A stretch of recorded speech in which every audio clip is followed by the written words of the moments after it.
This is the Aussie NFL Fantasy Show. You know how sometimes the first play of the game can be a real tone setter? Aussie. Yeah, I basically just went with Ashton Jen Teabag. NFL. He's not a walking 7 for 70 as I learned last week when he went 1 for 5. Fantasy. I'd probably lean towards taking Henry maybe ahead of McCaffrey just because of what I've seen. The Aussie NFL Fantasy Show. Loading. Australia's premier NFL fantasy football show is back thanks to the Aussie Gridiron Network. You know it, this is the Aussie NFL Fantasy Show. They call me Matty C.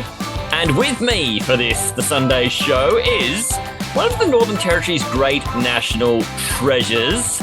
We know him for not just fighting off 3-metre-long reptiles, but also for being completely bulletproof when it comes to his fantasy knowledge. It is the man we call the Croc Hunter, Kev Patterson. Welcome back, mate. Oh, sorry, Matty. I was too busy rubbing my nipples thinking about Theo Johnson there. Jeez. You're not the only one, mate. I found myself in a quiet moment doing the same thing earlier. Let's not describe that to anyone else. Let's just keep that between us. What do you reckon? Yeah, sounds good. That sounds good. I actually feel like Taylor had been doing the same thing as well, but he's not here to back that up. We're Taylorless this week, and you are the finest fantasy analyst on the island who's available. I actually think you might surpass Taylor if you keep this spot on the show up, mate. These are big shoes to fill, but that's probably because he's got like size 16 feet or something. Oh, mate, you'd be about the same, wouldn't you? Yeah, close. You know what they say about big shoes? Long hands. Yeah, something like that. So let's roll with that. The other guest in tonight, I feel like this guy just should get all the plaudits for having to live in a house with me for 25 years pretty well. This poor guy, my brother Dan, who joined us on the Friday show, has, for some reason or another, he's not being held hostage. He is not blinking furiously at the camera hoping that someone will save him. He actually has come back on his own volition, but came and spent some time with us on the Friday show. If you want to get to know a bit more about Dan too, we put him through the 5 questions from 2 decades, that poor bastard. Even reducing him out of dickheads did not make that easier, but he has, for some reason or another, returned here for the Sunday show. And thank you, brother. I'm glad you did this. That's all right. I'll, we expect payment, end of next week. And by payment, the budget at the Aussie Gridiron Network is a little sparse. Maybe just $22 fab dollars.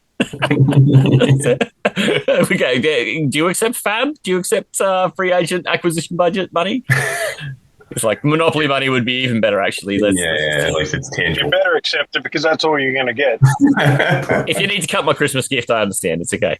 Yeah, look, I won't be Terry McLaurin holdout. I'll accept the Fellas, we are back to talk about the East. We've done the AFC East. If people want to catch that, they need to go and rewind, find the Friday show. It's been a big week here on the Aussie Gridiron Network too, because we've had Super Coach Harper on Thursday, we were in on Friday, and then even our boys from G'day Gridiron dropped all their knowledge bombs on the AFC and NFC East yesterday. Ian, Brad, Nick, Isaac, they are untouchable. We are back to try and finish this week off, and we're going to dive into the NFC East very soon. But, mate, we've got people out there who have problems, and our job is to help them solve those problems. So what I'm going to do is drag in the sack and the mailbag, and we'll answer some questions. Surely you must have questions. Please reach out to us. When Tay and I get asked about fantasy advice, we are not backwards about coming forwards at any stage. Get your question read live on the show. If you've got a mailbag question or if you're really keen to just get on the show, we'll make it work. At Aussie NFL Fantasy on Facebook and Instagram. All right, having dragged in the sack, the first question comes from @Broom Buccaneer, and I'm going to ask you this one, Kev, straight out of the gate, because I feel like this is kind of one of those, get into the real nitty-gritty of fantasy kind of questions, and you're the kind of person who I think is degenerate enough to think about this from the outset. Broom Buccaneer asks, should I worry about playoff schedule for players I've drafted now? No. You've got to make the playoffs before you have to worry about the playoffs. So the first thing I'd be looking at, if you're going to make the playoffs and you want to find some better matchups, you can always make trades later on. There are 100 different ways to get around that. But if you focus on your team's playoff matchups when you're drafting them, there's a good chance you might not make the bloody playoffs. Because, I mean, the problem is we already know who some of the great defenses are going to be, right? We know the Broncos have a great defense. We know that the Eagles have a great defense. We also sort of know the Ravens have spent a whole bunch of money in the offseason on their defense. So there's some teams you want to avoid, right? Oh, yeah, definitely. But at the same time, too, a great defense doesn't stop great players from producing on them either. Like, you know, you get some of the best defenses you can find from a few years ago, and CMC was still putting up great numbers because he's that good. Yeah. I mean, Dan, does this come into your thinking at all through the fantasy season? No, let's just take it 1 week at a time, my friend. Yeah, and that's why I like playing. Just play daily. There you go. Oh, I like that you think in these terms. You actually might be a really helpful brain for the Supercoach podcast as the season there goes on. We may end up picking your brain. The thing I think about this too is that, like, you know, your fantasy season is a week by week proposition. Dan makes a great point. It doesn't actually matter what's happening in week 13. If you're in week 1, you need to win week 1. You know, it's a long boat of draw to be worried about weeks 14, 15, 16 now. So, you know, I guess if it's a tiebreaker between two players, I don't know. Are you even worried about that, Kev? No, not really. I'd still look at who I think is the better player for the season before I'd worry about who's got a playoff matchup. You know, if you're up, you know, you're sitting at 8-1 record, then you can probably start thinking about your playoff matchups, maybe looking to move some players around. But yeah, it's basically like Dan said, it's week to week. You've got to win your week before you worry about who you're playing week 16. I find the draft too stressful to be thinking about the players coming up, let alone, you know, what they're going to be doing in 15 weeks' time. Like, it's just... You survived, this poor bugger Dan. He survived a 16-team draft on the weekend just gone. Mate, I don't know how you prepare for that if your life is 10-team usually and daily. What was your heart rate and your cholesterol sort of like going into that, mate? Were you okay? Yeah, I was all right. It was more like trying to keep track of, you know, who's gone. Oh my God, yeah. In my data sheets, but you know, yeah. Who is a flex player in that league, that style league, versus, you know, the way most people play is just, yeah, you start looking at the cupboard pretty early on and you go, yikes, that's a bit scary. So yeah, look, I guess Broom Buccaneer, we're like, mate, just get you guys together, get guys that you're comfortable with playing through the regular season. Playoffs will come. You know, plenty of seed to sail before you need to worry about that one. Next question comes from at Lightning Midge. Kind of sounds a bit like Lightning Ridge. Got any tips for an auction draft? How much should I be planning for each position? Yeah, do you go in with that level of detail, or do you worry about it? Not really, Matty. I pick guys that I want, and I pick guys that I know other people are high on. And I basically try and get some money off the board. Like when we did ours the other day, I threw Ashton Genty out knowing Wessling was high on him. Other people behind him, and he spent like $51 on him, like a quarter of his whole budget. And that basically opened up the table for me later on. Like I got Marion Hampton, Chuba Hubbard, and someone else basically for the same price he spent on one player because there was money off the board at that stage. There's a few different strategies with auction drafts. I think the more you do them, the more you'll find what works for you. I mean, I'd never done one before, and I found myself in there. Absolutely no plan whatsoever. And when it was my turn to nominate a player, I just kept on nominating quarterbacks because I'm like, well, the more people spend on them in a 2-quarterback league, and there were 16 of us. So it was like, that's a serious fucking league. I'm like, right, let's just try and hope we burn holes in people's pockets. And then, of course, there was one player who they just spent all their money on somebody else, some other positions, and then they had no quarterbacks, and we were continually putting up quarterbacks who were going for more than the couple of bucks they had, which was so amusing. I'm sorry, Manjot. By the way. Just got to say, did Manjot spend like $185 on 4 players? On 4 players. And he had like $16 for the whole rest of the draft. So, that's also what I learned is I kind of got pulled into a little bit of the go and spend some money on some early guys who I've got some faith in, and then found I probably, you kind of learn some stuff from that. And then watching how the last couple of guys who had the command of the money at the end were able to just steer things. I thought, well, okay, so there's the lesson learned. But I'd kind of done a little bit of reading before I went into it, and still kind of was the heart wants what the heart wants. And I've definitely learned some lessons from that. Oh, like I threw out Chase Brown, thinking, like, here we go, me and Taylor are going to be going for this. And sure enough, Taylor went to, I was prepared to go to $40. I think Taylor got him for 43 in the end. Yeah. So you just got to set a limit, really, because not spending that money on Chase Brown, that's the money I managed to spend on Drake London, Garrett Wilson, and can't remember one of my quarterbacks, I think, Drake May. Yeah, you might have got May for $3 or something like that. It was kind of pretty brilliant. Hey, Dan, have you ever tried an auction draft or anything peculiar like that? No, but I do find it interesting, like with the strategy of like putting a price on the position. I sort of feel like that's probably going to wind you up. You're going to get people you don't really want because you're going to get priced out to the people that you may want. You know? That's the problem I had. I'm like, well, yeah, exactly. Like, it's like, well, just pay the few extra bucks, whatever. Yeah. But, you know, you've got to do that and then you take your hit somewhere else, right? But, you know, but then set the limit. So, yeah, I sort of feel like if you are capping yourself on a position, you're probably just going to end up with, you know, a team you're probably going to look at the end of that and go, oh, what happened here? Kev, what do you sort of tell Lightning Midge here? What's the tip? Mate, basically, don't overpay for players, really. Like, you can, even if you're going to try and price push someone to spend their money, don't be prepared to put more out than what you'd be willing to pay for that player. Like, you know, you might look at Lamar and say, like, I'm ready to spend $45, and you know someone's going to spend more than that. Just stop at 45. Don't try and push it. Otherwise, you could end up with Lamar for $60 if you keep trying to push someone to spend more money, and that leaves you in a big hole when it comes to the rest of your roster later on. Sounds like a pretty solid piece of advice. Mate, auction drafts, for those who have 4 hours to spend on a draft, I highly recommend that, plus a whole bunch of drinks and a bit of malarkey. G'day, Gridiron.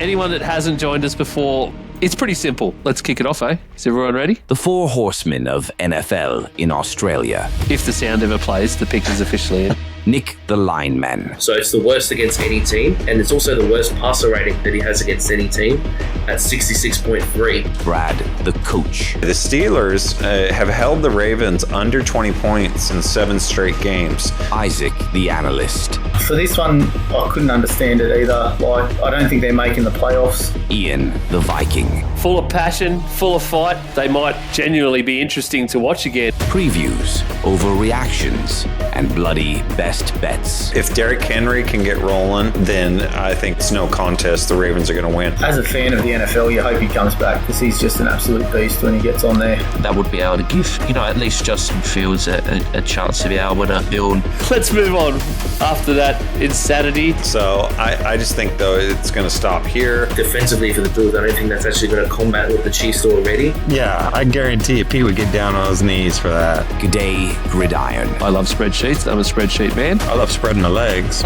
Twice a week, all season long on the Aussie Gridiron Network. That'll do it for the mailbag. Fellas, we have one last conquest to go on in this preseason. We're headed to the NFC East. And it starts with the NFC East was such an interesting division last year because you had teams, they're all big name teams. And it's always interesting to see how this division continues to churn up a new winner year after year after year after year. And sometimes it comes from the most unexpected place. But one thing I don't think any of us expected to be the New York Giants to be fantastic. They bottomed out this division last year. Their quarterback position, Kev, what do you do with this in fantasy? I wasn't attracted by anything here before they named a starter. And then once they named a starter, I'm kind of like, nah. Yeah, look, I think at the start when they'd signed Jameis and hadn't signed anyone else, we were super in on the Giants' offense because Jameis, he might throw 6 touchdowns, 6 interceptions in the same game, but the value of all the pass catches is going to go through the roof. Now, Russell Wilson, I'm not exactly too sure what I want to do with him this year. Like, if it's a super flex league and I'm stuck looking for a second quarterback, I'll take him, but I will grab Jackson Dart as well just to handcuff it. I'm not real big on handcuffing most of the time. I know a lot of people like to handcuff their running backs. I'd rather handcuff somebody else's running back. Oh, so interesting. that way, if they go down, you've got the player they need. You can extort a bit of a trade value out of them. But this is one situation where I'd definitely look at saying, like, all right, well, if I'm going to take Russ here, I'm going to grab Jackson Dart as well, just because I'm not 100% sold on this Giants at the moment. A little bit of insulation, hey? Hey, Dan, you saw Russell Wilson last year from an NFL lens. How do you feel like from a fantasy lens? Do you feel any confidence in picking him up this year? Well, I just sort of feel like to sort of Kev's point is that, you're just not sure. Like, if you pick up any, Russell or any Giants quarterback, you've got no confidence that they're going to have that job. Right. So at some point, you think that Wilson's probably, going to make way for Dart if that's what they want to do. And then, if Dart's not ready when that sort of point comes and they're sort of sick of Wilson, then Jameis is sitting there. So it's just a bit of a mess. Just a mess that I don't want no bar of. If you got 3 quarterbacks, you don't have one. Isn't that the thing? Like they say that if you got 2 quarterbacks, you don't have one. This one's even more of a mess. We love the idea of Jameis being there for the reason that too for fantasy on the Sleeper app where we we call home and we encourage people to play. An intercept is -1. Like that's not a massive penalty. And then a player like Jameis who's got like no memory, he just goes back out there and does what he was doing before, and he might score a touchdown that drive. -1 is a small price to pay for someone who continues to go after it. So we were kind of in on the Jameis thing, but we were a lot more nervous that Russ manages the game a lot more and takes less shots. So knowing he's a starter, we all had him ranked fairly low, all sort of outside the top 25.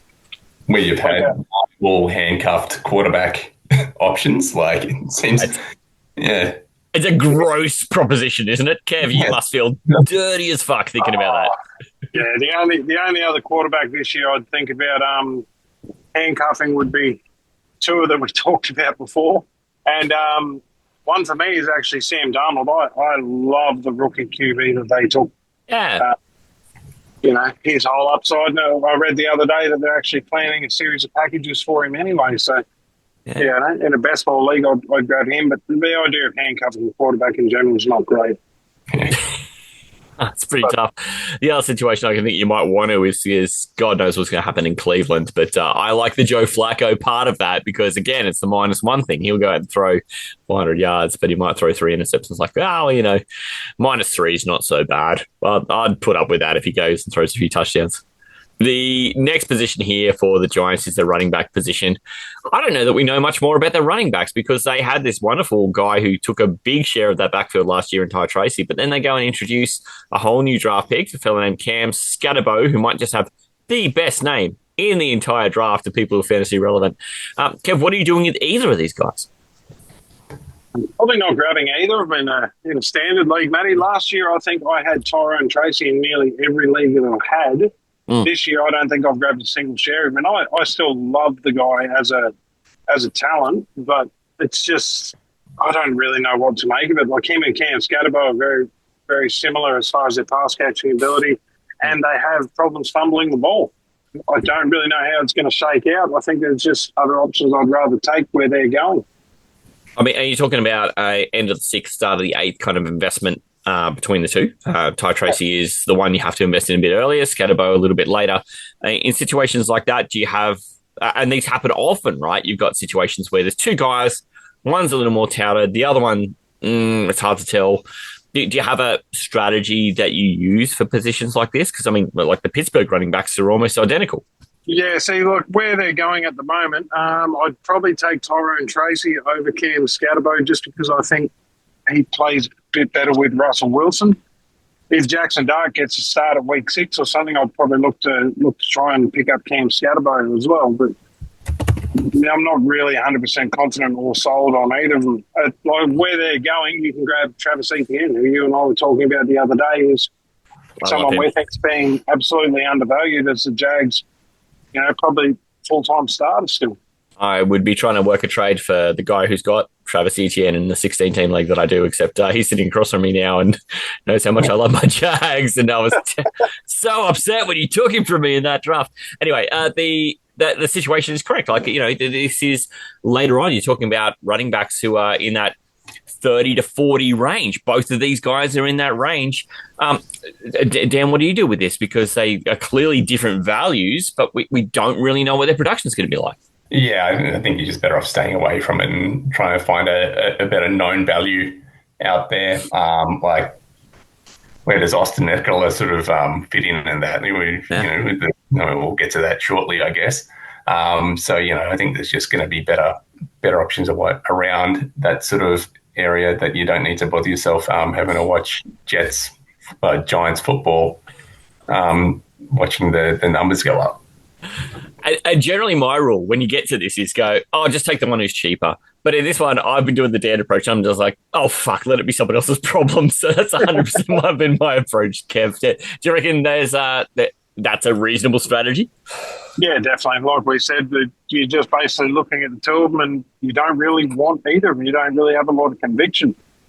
If they didn't pick up Scatterbo in the draft, I'd be all in on Ty Tracy again, but it's a complete and utter mess where it is at the moment.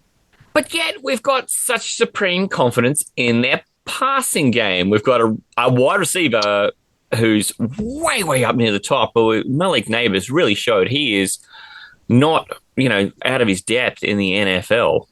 But we've got a quarterback we don't have any confidence in. We don't even know which one it's going to be. And a running game that nobody can decipher with any real clarity.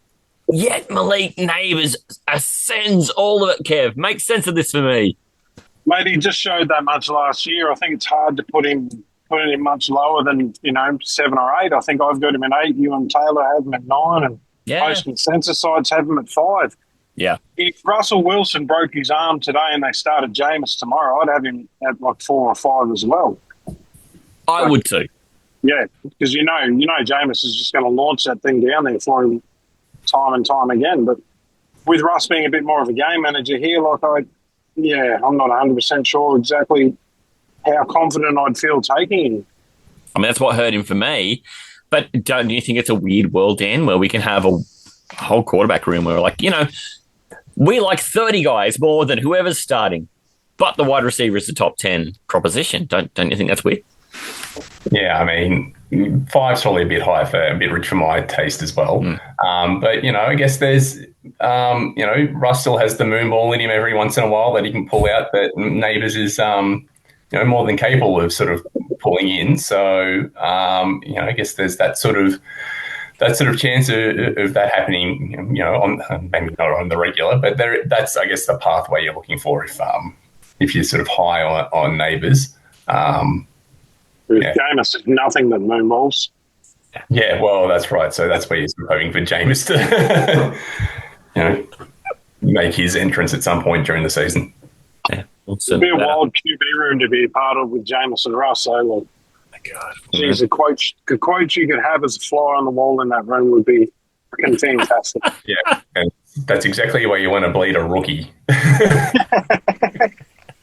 Can you imagine the trauma that Dart kids have? Yes. I look down the wide receivers, and there really isn't anyone of massive consequence there. And then when you look down their tight ends, again, that consensus is not really backing. There's a target there. Kev, what are they doing wrong? Mate, they're just not believing in Theo Johnson. Mm-hmm. Obviously. Sing the song. Strike up the band and sing the song. Theo Johnson. I love how accessible you are.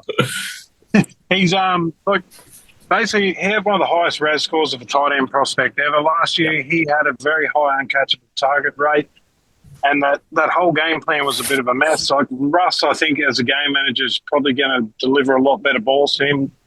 And I think to kind of talk Taylor around into being a bit on Theo Johnson Island as well because of it. If I've waited on position in like a 14 or 16 team league, I'm quite happy to grab like him and Jatavian Sanders from the Panthers, even and just play them week by week, see how the matchups roll, see how the targets are shaping out. Yeah, this is that hero or zero strategy again. It's sometimes the zero strategy can really pay off. The only other player I thought of any consequence in that offense was probably Wandale Robinson. He was top 15 in the league in targets last year, but Taylor brought this up the other day. Oh yeah, 6 targets, 5 catches, 6 yards. That was the Wandale Robinson line last year. It's kind of tough getting any depth on his targets, but he was definitely somebody who was part of the plan. Is he the clear-cut second receiver? Yeah, I think so. But it's hard. It's not really someone you want to share of, is it? He just doesn't produce. What size league do you have to be in to consider Wandale Robinson, Kev? 16. And even then, he's probably a bench wide receiver. He's definitely a bench wide receiver. So I think that tells you everything we need to know about the Giants. And that is the late round flyer right there, right? There's no one else? Nah, not that I can think of. To the Cowboys. Mate, if there is one team that finds its way into headlines more than any other team for reasons that are deserving or not, it is the Cowboys. Dak Prescott comes back from what was a super underwhelming year last year, and he missed half that year with what was a soft tissue injury, essentially. It was a hamstring. There is no reason to think he is now 8 months later not completely recovered from that. He is getting drafted as a outside the top 10 quarterback. We've seen when he plays a full season, he is not an outside the top 10 quarterback. Hey, Dan, would you own Dak Prescott? You know what? I might. Because daily he turns up, right? Yeah, that's right. So, we've seen it before. Like, Dak can sling it around. You don't necessarily hate the weapons he's got to sling it to. So it's, it'd be nice if he had a bit more impact in the running game, but that's not his style. So, but you don't hate it. Definitely have myself a bit of Dak.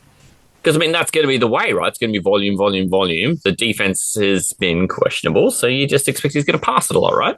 Well, that's right. They're probably going to be in a lot of situations this year where they're going to have to pass it a lot. So, it stands to reason that he's probably going to be giving you lots of opportunities to score a lot of points.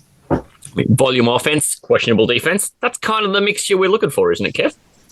Yeah, 110%. And like he alluded to with the weapons he's got now too, like CeeDee Lamb and George Pickens, that's 2 great outside wide receivers, and I think that's going to open up the middle of the field for Jake Ferguson a bit as well. And the running back room's not really much chop, but, Jaden Blue with his speed, if he gets a couple of checkdowns out in the flat, see what he can do. But, Dak's going to pass the ball. Where he's going in drafts is criminal. I have him ranked at 10. My God. I think you have him at 12 and Taylor's got him 8 or something. So, I believe. He's another one of those people that I think is just going to blow his projections, his average draft position out of the water. I've tried to sort of sneakily pick him up wherever I can because I just kind of feel like he has got that ability to kind of have the Joe Burrow season, right? He's not going to run a lot, but volume, passing touchdowns. Running back room is a little questionable. Offensive line is not what it used to be. So this is where those passing targets come in, right? Nobody has any doubt CeeDee Lamb is going to be a fantastic wide receiver. In fact, out of both divisions we're talking about over this weekend, CeeDee Lamb projects as the best receiver out of all of them. Depending on what your flavor is, he is either your second or third wide receiver. I don't know. I found him a little harder to put up there only because I believe that Pickens becomes worthwhile, and maybe that dings a little bit off Lamb. But, we're dinging a little bit off a top 5 wide receiver at his worst, right? The offense here should be pretty good. The role Pickens picks up, Kev, he's currently being drafted as a flex wide receiver. Is that kind of it for George Pickens? Is that who he is? Is that all we can hope for from him? No, I think he's got a bit more upside than that, Matty, too, because if you look at CeeDee Lamb's points per game target, fantasy points per game when Dak's healthy, he actually outscores Jamar Chase and Justin Jefferson over the last 3 years. I think if you're going to focus in on CeeDee Lamb a bit, that is going to open things up for George Pickens, who's been the number 1 on his teams in the past. All of a sudden, instead of having the best cornerback on him, he's got the second best. Yeah. I think he's definitely an upside play where he's going. I can't see him finishing any worse than where he is.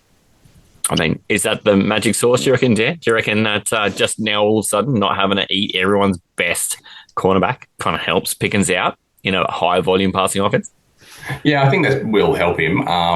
But, you do see some of the attitude where he's just sort of walking around sometimes. So whether or not you just sort of like lets that sort of like meets that level or not, and then you've got Dak trying to throw jump balls to George Pickens and whatever, that sort of coverage, like maybe that sort of takes a bit of a ding later on. But yeah, definitely that's just dreaming up in a scenario. But yeah, I think probably the most likely option is that he sort of,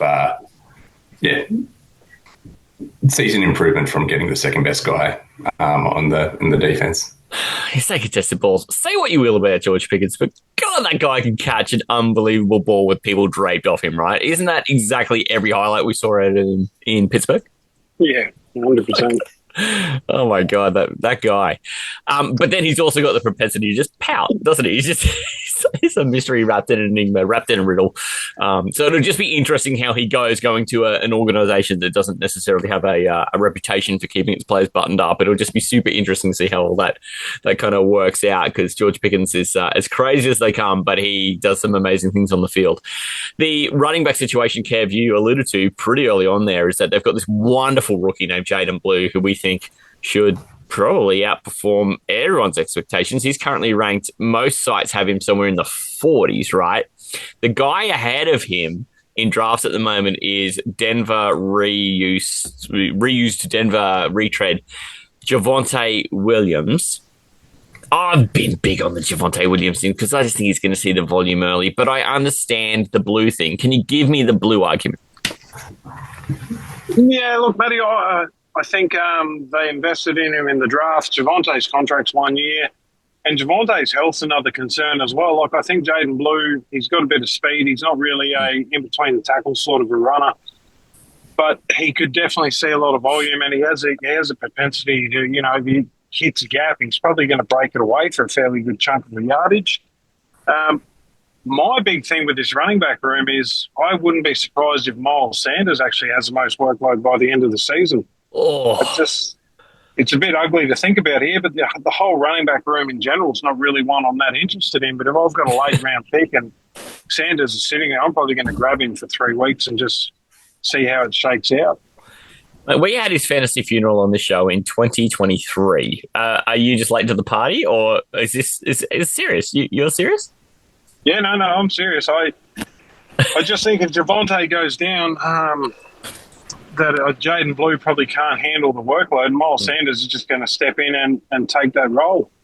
I think he's a perfectly fine guy just to pick up and see how it tracks, because there's definitely other running back rooms I'd rather have a part of early.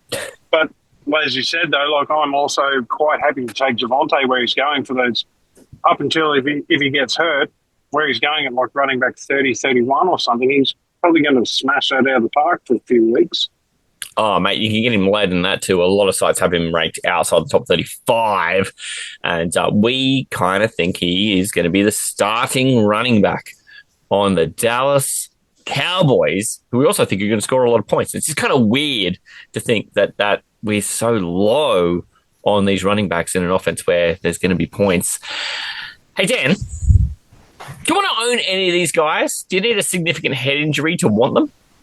Yeah, I'm not really interested in Dallas running back room. And if people want to have Jaden Blue, I'll let them have it. I'd rather be late on the Jaden Blue party than sort of take the risk on it. So, yeah, it's not for me. Fair enough. A little more CTE, you might be there. Yeah. We need to get you into some contact sports then. Miles Sanders, mate, I can actually remember too, there was an episode last year with Taylor and I. Not only had we buried Miles Sanders in 2023, we dug him up, slapped him in the face and put him back in the ground last year. So I'll be so impressed with you, Kev, if this turns out to be a call where we dial this up and it becomes a drop because you called it. The running back situation, I think we've now covered well. The receiving situation, the only other guy in that receiving core who, I don't know, he had such a strange year last year. As soon as Dak went out, Jake Ferguson kind of became not a lot. This year, I wonder if that's a reason why maybe you could look at his draft position now and go, well, that's a bit depressed because of that. Or actually, people are kind of overdrafting him after what we saw from him last year. Which camp are you in, Kev? Because he's currently at consensus about tight end 13.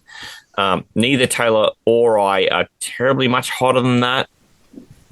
What do you buy? Yeah, I have been 8.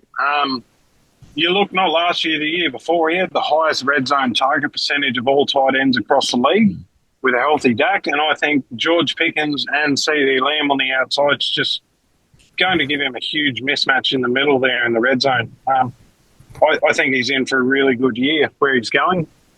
I can't really say much more than that about him. Really, he's a really good tight end. I think he's going to have a bounce back that's going to catch a lot of people off guard. But, the tight end position is very much a week-to-week position, Dan. Is where daily is the way to go, is to be like, okay, so I don't need to invest in him all year round. I can just go and pick him up and slot him into my lineup on weeks where I think he's got a good matchup. Yeah, that's probably the play. If you think that Dallas have 2 quality outside targets, then, there's obviously going to be space in the middle for him. So the other weapons sort of, provide another weapon in that sort of middle area. So I think that there is, it's something to sort of think about as you're sort of looking at the matchups, definitely. Yeah, I mean, tight end is very, very much a week-to-week position because it is a onesie, and there are just not enough people feeding very often there for that to be something that people have a lot of confidence in. We've talked about Pickens, we've talked about Jaden Blue, Gots, Kev, we've talked about Miles Sanders more than I ever thought we were going to do when I woke up this morning. Are there any other late-round flyers at the Dallas Cowboys? Crickets! Crickets! We're going to move on to some interesting playoff teams, and I am so thrilled to put my brother in the place where he gets to talk about the fantasy prospects of his brand new, shiny rookie quarterback who's costing him nothing and producing tons. Dan, Jaden Daniels just set the world on fire last year. I can't find a website that ranks him lower than 3. What say you? I would have taken him 3 as well, 3 on the board for me. I mean, I want to sit there in my whatever commander-coloured glasses and go, like Patrick Mahomes in his first year as starter made the AFC Championship game, lost the eventual Super Bowl champs. But then I sort of look at that and see, I actually remember watching the games, and Mahomes is playing in those sort of like 50-point Monday night games against the Rams and not sort of like sealing it on Hail Marys in 18-15 game against Chicago. So it's Kev's still got trauma from that. It just keeps popping up across my feed all the time too. That but then it didn't stop Jaden Daniels. That's a 15-18 game, you say. Daniels still scored plenty of points in that game. Yeah, and it's the legs. It's the legs that are going to get him the points, and it's I guess. You've just got to make sure that he's going to stay healthy. That's the thing. It's like quarterback, running the ball a lot. That's obviously the risk, but it's the basis for his fantasy value. Now, Kev, we see Daniels run the ball a lot. What I kind of like about the way he runs is it's kind of like Russ in the early part of his career. He'll run it, but he just kind of has this way of avoiding the brunt of the contact. Do you think it's sustainable? Yeah, mate, I'm a big fan of Jaden Daniels. I've probably got him lower than most people this year, but that's not really on him. That's on Cliff Kingsbury. Cliff Kingsbury, basically every time he's been a head coach or an offensive coordinator, his first year his offense has been balls to the walls. No one's been able to figure it out. In year 2, he kind of figured it out, and he doesn't adjust real well. I couldn't drop Jaden Daniels any further than 6 just because I think he is that talented, especially now McLaurin's back as well, and the improvement in the offensive line. But, yeah, it's a bit of a tough one. Like, I love Jaden, but outside of Dynasty, I probably won't own a lot of him this year just because everyone else is a bit higher on him than I am. I mean, I also had him a little lower. I had him at 5, only because I'm kind of a believer in Burrow still as a top 4 prospect, and that was the flip-flop. I don't know that there's a wrong answer with Jaden Daniels because I think that nobody's going to really let him slip terribly far. He's going to continue to score points, whether the team's successful or not. But interestingly, we bring up how that team, that they've had the big signing of Terry McLaurin this week. Dan, that's got to give you some confidence, firstly, about Daniels because there was definitely a connection there. There was a lot of yardage and a lot of scoring in that way for fantasy football between those two. But, mate, it wasn't all touchdowns. There's actually kind of room for McLaurin to grow fantasy points still. Oh, yeah. McLaurin's got to be sort of in that first sort of like cut of, well, maybe not the first cut, but in that first sort of WR1 sort of slot for me anyways. He is the stud receiver in that room. So he's going to draw a lot of attention, but he's the guy that, when when Jaden needs to find someone, it's going to be McLaurin, and that's good to have. He's been doing it for some years too, right? Like, who was the best wide receiver at that team before McLaurin was the best wide receiver at the team? Do we even remember? Like, I couldn't even tell you. Yeah, exactly. So it doesn't actually matter, right? That he's going to draw some attention. Well, he's been drawing attention for 4 years, and he still continues to get it done. That's to me, that's where the confidence comes from. Where everyone's got him ranked at about wide receiver. He comes in at about 19 once you get consensus sites together, you get their average, and then you put them all in a line. I'm like, 19? He was 5 last year, and he's got room to grow. And I feel so disrespectful to Terry McLaurin to put him at 12. Kev, do I need a head injury assessment? Not at all, Matty. I think I've got him at 15. And that's more to do with the whole me being down on Cliff Kingsbury than anything else. Right. He's super talented. Like, I love Terry McLaurin, and you look at the QBs he's played with over his time. Like, it's the Garrett Wilson all over again, really. Like, Jaden Daniels is his best QB, and look at the season he put up last year. And like we were talking about earlier too, with the positive touchdown regression, I wouldn't let him slip past 15. No. I don't know how people are doing that, and I understand that the people will be a bit skittish on him because he sat out a lot of camp. He had been injured. I assume whatever injury he had just needed a Band-Aid. He was just trying to make sure that he didn't turn up and hurt himself before he got his extension, and he's got the extension now. I'm not worried about what his production is going to look like. We don't have a tight end of note there beyond, like, so Zach Ertz had seen some target there last year. He's getting drafted outside the top 20. We do expect that, because they don't have a lot of depth at wide receiver, he will continue to get targets. I'm not sure that Zach Ertz is the league winner, is he, Dan? No, you can probably just leave Zach Ertz alone, really. I think that's not something you want a bar of. I mean, I'm probably higher on most Commanders players than most people. For a little while there, he was walking 7 for 70, and then one week he was a 1 for 5, and he never came back from it. So I've remained skittish on Zach Ertz since then. It's the running back situation, Kev, I think we need to talk about, right? Because you've got a big void after Brian Robinson, who had been out there and eating up volume and not been super efficient with it, but being out there, an opportunity is the name of the game. He steps out. Austin Eckler is still there, and they've got this new guy. What do we do with these two? Mate, look, I'm still a bit bullish on Austin Eckler. I do like Bill, Jacoby Crosby Merritt, whatever you want to call him. I'd probably slot him straight into where I had buddy Brian Robinson before he got traded to around running back 28. He's a guy that, if I'm looking for a flex running back, I'm quite happy to grab him. He's a guy I was high on in the draft. The Commanders got him in the 7th round because he basically had to redshirt last year due to eligibility. And you look at his stats before that, though, he's a very good running back. And I think behind this new offensive line, he's a guy I'm willing to take a shot on then. Offensive line had been notoriously horrible. It's now toward average. That's an improvement. So we do expect the running game to be a little bit better this year. Hey, Dan, we know Eckler had been like an anytime touchdown fucking fiend while he was at the Chargers. It was one of the best bets you could ever make. And you feel this situation pans out now that Robinson is on the exact opposite coast over in San Francisco, and he's there and hasn't been a picture of health, and then has this wonderful new talent over there as well. How do you think this shakes out?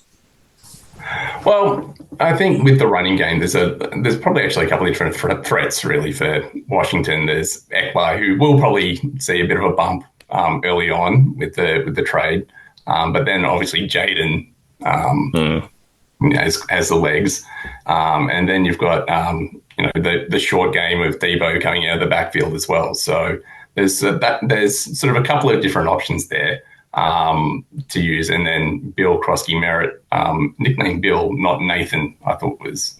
Yeah, right. Nathan Merritt, come on. Yeah. Where's the dragon love? Dragon? No, South Sydney.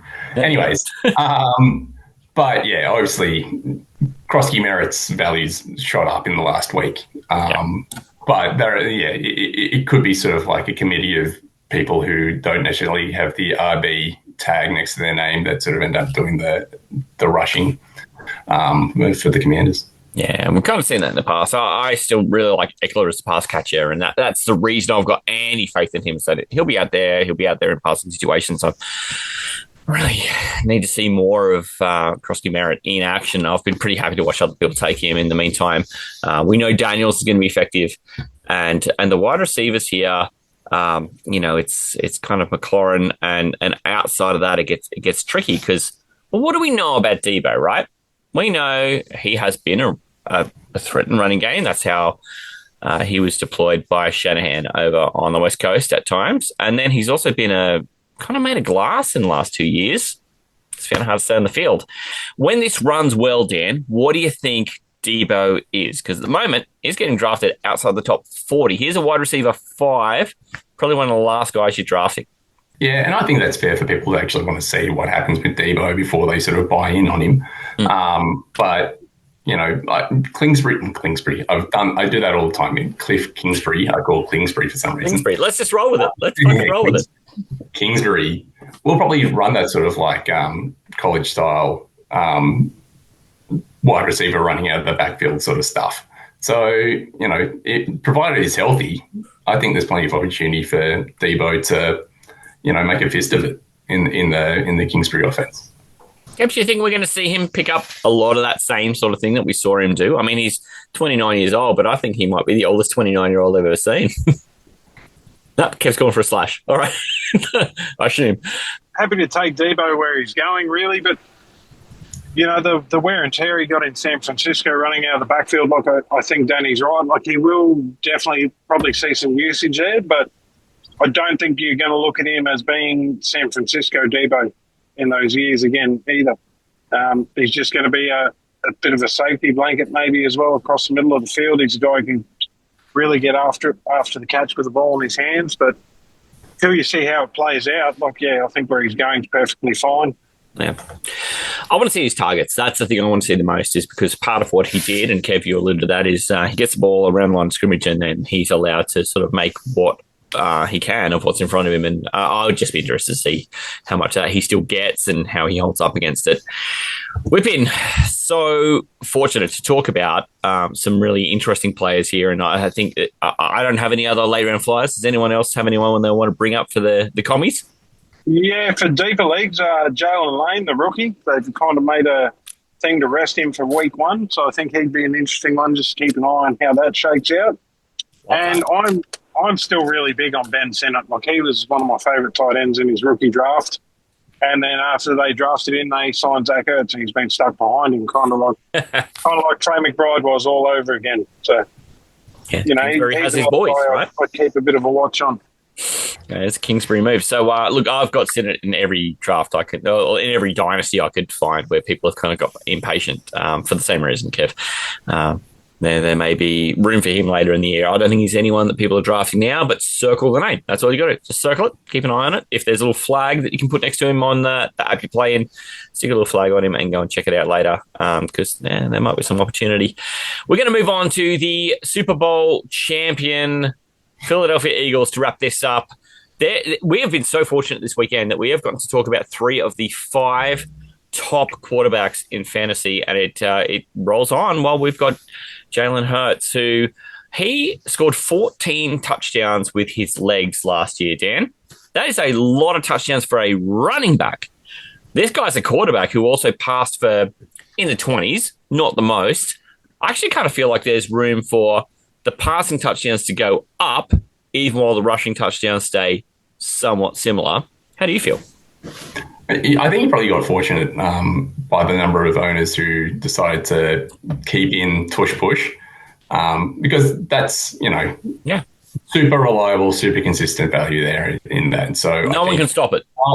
While that play is still legal, get in, have some fun with Jalen Hurts, because I think that's that may be where you sort of see a bit of the value dropping. You might have to start throwing the ball around if you're looking to see that sort of whatever top 5 value from him in future years.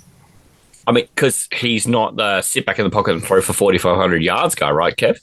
No, he's not. But at the same time, too, like the whole value with the tush push really just kind of keeps him firmly in that top 5. Like it's hard to drop him. Like if they banned the tush push this year, I'd probably have him around QB 7 or 8. At the moment, I've still got him at 4. 12 tush push touchdowns is 73 points, right? And it didn't seem to hurt their running back. Let's pile these in together since we're talking about their running qualities. Saquon Barkley, clearly in pretty well every fantasy website's scoring, was the running back 1 last year. There's a lot of folks who are nervous about him repeating that. But what was weird about it was Saquon had less rushing touchdowns than Jalen Hurts. So is there room for Saquon to grow, Kev? Yeah, there definitely is. Like we talked pre-show about what about Taylor and I've got with Saquon this year. Oh, yeah. Go into that. Yeah, so basically, like I've got him at RB7. Taylor's got him at 1.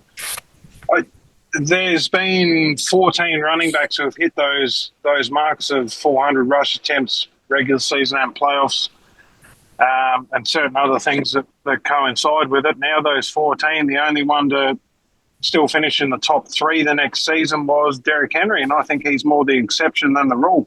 But I definitely see where Taylor's coming from as well, because this Philadelphia offensive line is so fucking good that it's really hard to make that case that he won't. But you saw Josh Jacobs, he did it, and then the next year he was like RB15 or something, because he still got all the touches. There was just a few little niggling injuries that he was carrying from all those touches last year.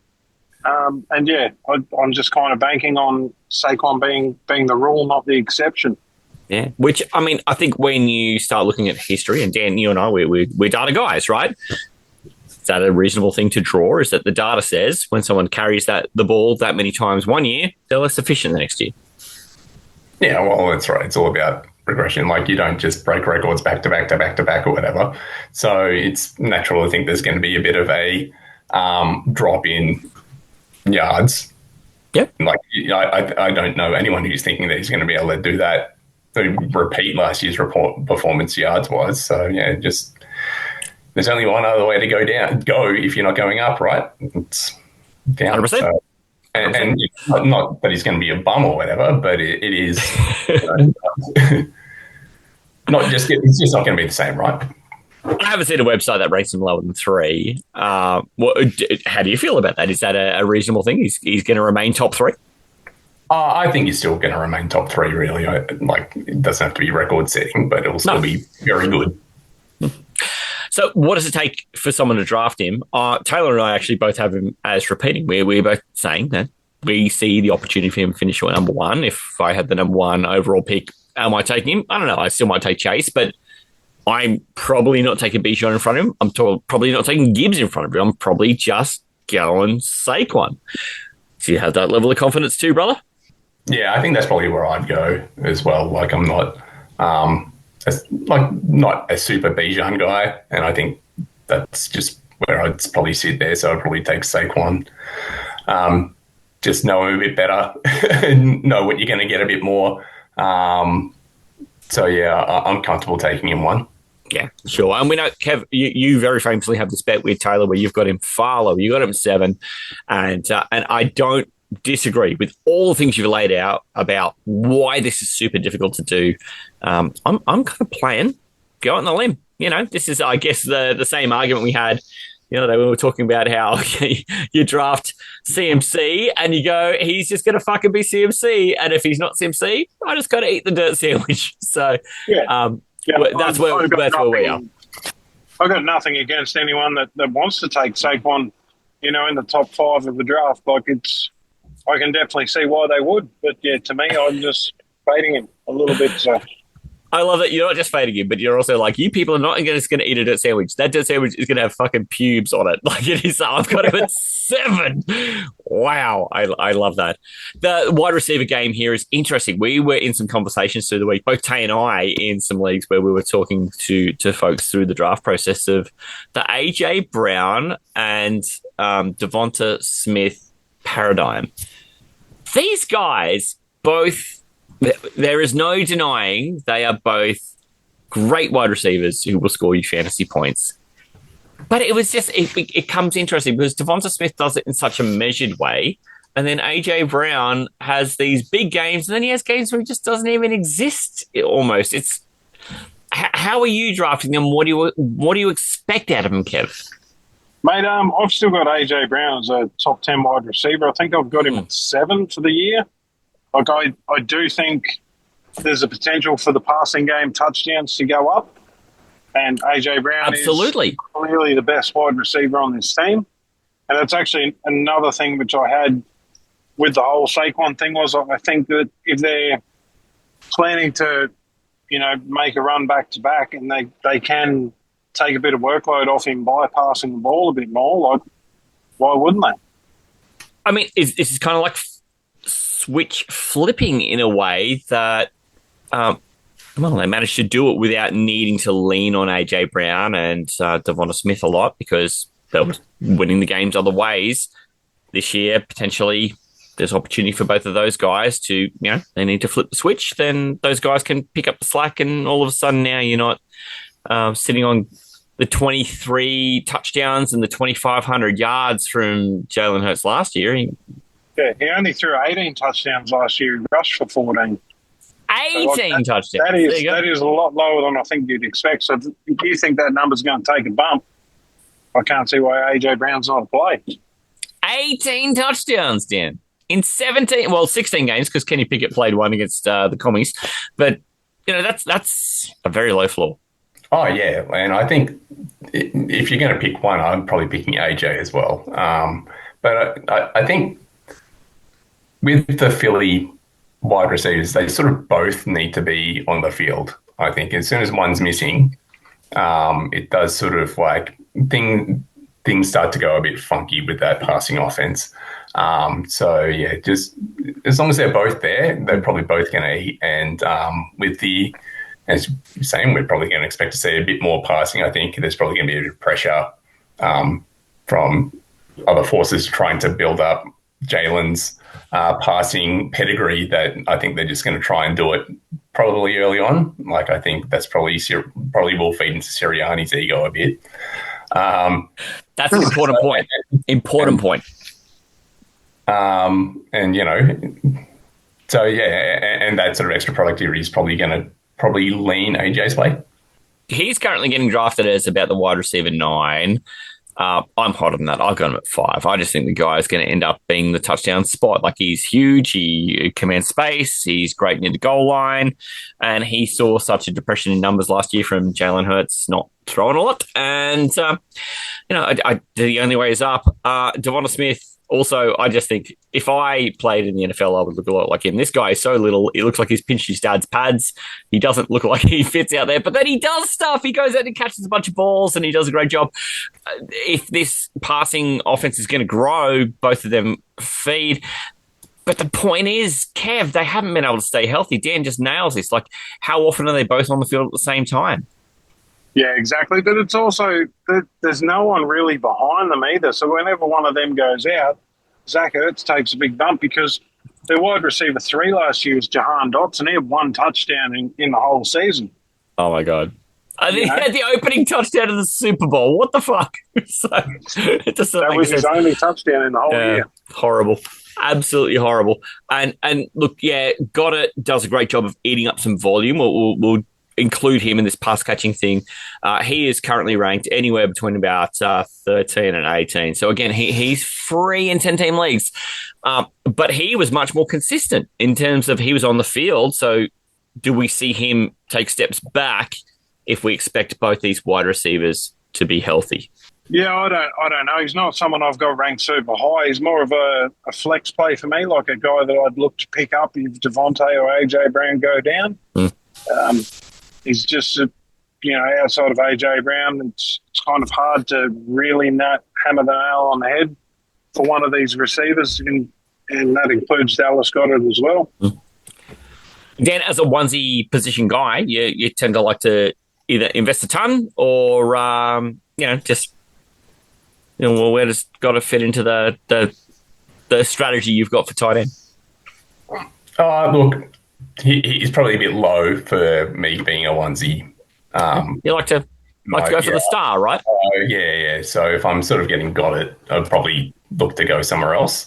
Actually, you know what? I'd probably still take him. but yeah, I don't think he's sort of like in that sort of top tier of tight ends to sort of like grab early, like to sort of reach out and grab early. Because I think when you look at who the top tight ends are, right, they're guys like, okay, Bowers, who he didn't need great quarterback play. Kyler Murray was not exactly playing excellent, NFL football, but McBride was worth a bunch. Kittle managed to make it happen because there was sort of, all that flux with their wide receivers and McCaffrey. So all of a sudden he just became a beneficiary of volume. We don't think Goddard can ever rise to that kind of tier, right? Like there's just no way he's going to end up a top 3-4 tight end. Not unless AJ Brown and Devonta Smith are both out for bloody 2 months. I can't see it. All right. So it's like, There's not a world where you can go, well, I'm just going to invest in this guy and go, I'm hoping for his upside, because his upside's kind of capped, right? Yeah, I don't think what's the highest he can finish? Yeah, what does upside in tight end look like? Like what's 6th? And points wise, like is it 110? Are you going 20% higher, 50% higher? Or is it going to be like 3 to 5% higher than what you sort of projected to get? Right. So it's that thing of, okay, so if you miss out on the top guys, this is a guy who you just hope will be stable. And I think that is the strategy for the Dallas Goedert owner, is just go, right, he's going to get his 5 catches a week. He's going to get about 40 yards, 50 yards. I'm going to hope for 10 points and moving on. I'm not sure how big his upside is. And he didn't exactly reel in a bunch of touchdowns because there weren't a lot of passing touchdowns in that offense last year. And I'm really banking on them going to the wide receivers. And it kind of feels like, well, most people seem to be hoping for that with the way the wide receivers are being ranked this year too. We have managed to make it to the end of the Philadelphia Eagles. I feel like we even brought up a weird third. Jahan Dotson's still there, Kev? Yeah, apparently. Jesus. Not that you'd notice. Oh, my God. This is the thing. Once you get to outside those 3 pass catches we all know, oh, my God. The Philadelphia Eagles could run out anybody else as a wide receiver 3, and I would not be surprised. If Michael Gallup turns up there, not surprised, Dan. Well, yeah. It'll be his 3rd retirement, so he's catching up to Fonzie. Yeah, all of a sudden he's within 50 retirements of John Farnham. So I think this means we've pretty well got to the end of the Philadelphia Eagles as well. Kev, do we throw it to you for a late round fly, and do you say Will Shipley? Yeah, actually, that's exactly who I was looking at. Sing the song. What do you got for Will Shipley? I just think he's a bit of a short yardage, violent runner, and if anything does happen to Saquon or they decide to take him out of a game, just not have him injured in a meaningless game where up 10 points trying to run it out. It's just a guy. But not someone in general like most of the listeners are going to be looking at in a 10-team league. More of a deeper league sort of a bench play. What's funny is that you'll often see there'll be a high-priced running back like a Saquon, a Bijan, and you'll see, Kev, you spoke a little bit about the idea of handcuffing earlier but what happens if I invest in that guy with my first-round pick and then he gets hurt and then I've lost all that value from my roster? Some of that value goes somewhere. How much of that do you think Will Shipley would pick up if Saquon was hurt? Hex on that. Not Saquon being hurt, but what if? How much does Shipley pick up? I think he'd pick up a fair bit. Like the other running backs in the room are AJ Dillon, who's notorious for not being able to stay healthy either. and some guy named Ben Van Sumeren.